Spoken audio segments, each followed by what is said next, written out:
আজকের recipe chicken rice momo. আর নামটা যদি আরও একটু সহজ করা যায় তাহলে এটাকে কদম ফুলও বলা যেতে পারে। এর জন্য আগে থেকে 1/3 কাপ চাল 20 মিনিটের মতো ভিজিয়ে রেখেছিলাম। আর চালটা আমি লবণ পানিতে ভিজিয়ে রেখেছি। আর এখন একটা স্ট্রেনারে নিয়ে পানি ঝরিয়ে নিচ্ছি। এখানে নিয়ে নিচ্ছি 1 কাপ চিকেন, ছোট ছোট কিউব করে কেটে নেওয়া। 7 থেকে 8টার মতো দিয়ে দিচ্ছি কালো গোলমরিচ। আর এখানে 2টা কাঁচামরিচ কুচি করে দিয়ে দিচ্ছি। 1 চা চামচ আদা আর রসুন কুচি, আর 1 চা চামচ সয়া সস, 1/2 চা চামচ দিয়ে দিচ্ছি লবণ। এখন এই মুরগির মাংসটা একটা ব্লেন্ডারে নিয়ে নিচ্ছি। সাথে দিয়ে দিচ্ছি 1 চা চামচ কর্নফ্লাওয়ার। আমি এখানে এটা প্রায় 30 সেকেন্ডের মতো ব্লেন্ড করে নিয়েছি। কিমাটা রেডি হয়ে গেছে। তবে আপনারা চাইলে কিন্তু এই কিমাটা চপিং বোর্ডে দিয়েও করতে পারেন। কিমাটা একটা বাটিতে নিয়ে নিলাম। আর এখানে 30 গ্রামের মতো বাটার নিয়েছি। বাটারটা একটা চামচে দিয়ে খুব ভালো করে গলিয়ে নিয়েছি।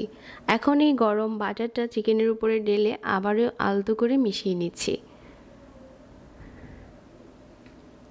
মেশানো হয়ে গেলে অল্প অল্প করে নিয়ে এরকম গোল করে বলের মতো বানিয়ে নিচ্ছি। ঠিক এরকম করে বলগুলো বানিয়ে নিচ্ছি। আর যে চালটা আমি আগে থেকে পানি ঝরিয়ে রেখেছিলাম, বলগুলো হচ্ছে চালের উপরে এরকম আলতো করে গড়িয়ে নিচ্ছি। আর একটু চেপে চেপে প্রতিটা চাল বলের উপরে লাগিয়ে নিচ্ছি। এভাবে করে লাগিয়ে নেওয়ার পর আমি এখানে একটা স্ট্রেনারে ভাপ দিয়ে নেব। আগে থেকে তেল ব্রাশ করে নিচ্ছি। আর সবগুলো বল দিয়ে একটা পাত্রে পর্যাপ্ত পরিমাণের পানি দিয়ে এটা আমি ভালো করে ভাপ দিয়ে নিচ্ছি। ভাপ দেওয়া হয়ে গেছে। উপরে দারুণ একটা কালার আনার জন্য চিমটি পরিমাণ ফুড কালার দিয়ে দিচ্ছি। এটা অপশনাল, ফুড কালারটা চাইলে স্কিপ করতে পারেন। আবারও ঢেকে দিচ্ছি। আর এই রাইস মোমোটা পরিবেশন করার জন্য চিলি অয়েল বানিয়ে নিচ্ছি।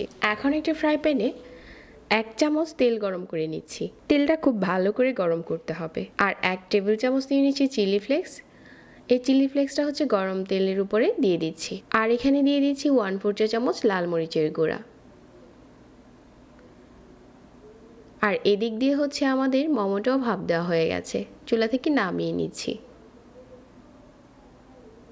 এখন আমি একটা চিলি অয়েল বানিয়ে নিচ্ছি। 1 চা চামচ নিয়ে নিচ্ছি সয়া সস, আর 1 চা চামচ চিনি, আর 1 চা চামচ নিয়ে নিচ্ছি ভিনেগার। আমি এখানে অ্যাপেল সিডার ভিনেগার নিয়েছি। যদি অ্যাপেল সিডার ভিনেগার হাতের কাছে না থাকে তাহলে 1 চামচ লেবুর রস দিয়ে দিবেন। রেগুলার যে ভিনেগারটা আমরা আচারে ব্যবহার করে থাকি ওটা দেওয়া যাবে না। এখন আমাদের চিলি অয়েলটা রেডি হয়ে গেছে। আবার চাইলে সাথে একটু টমেটো সসও দিতে পারেন। তবে এই রাইস মোমোটা চিলি অয়েলের সাথে খেতে বেশি টেস্ট হয়। আশা করছি আজকের সহজ রেসিপি সবার ভালো লেগেছে। প্রতিনিয়ত নতুন রেসিপি পেতে পেজ ফলো করতে ভুলবেন না। সবাই অনেক ভালো থাকবেন। আজকে এখানে বিদায় নিচ্ছি। আল্লাহ হাফেজ।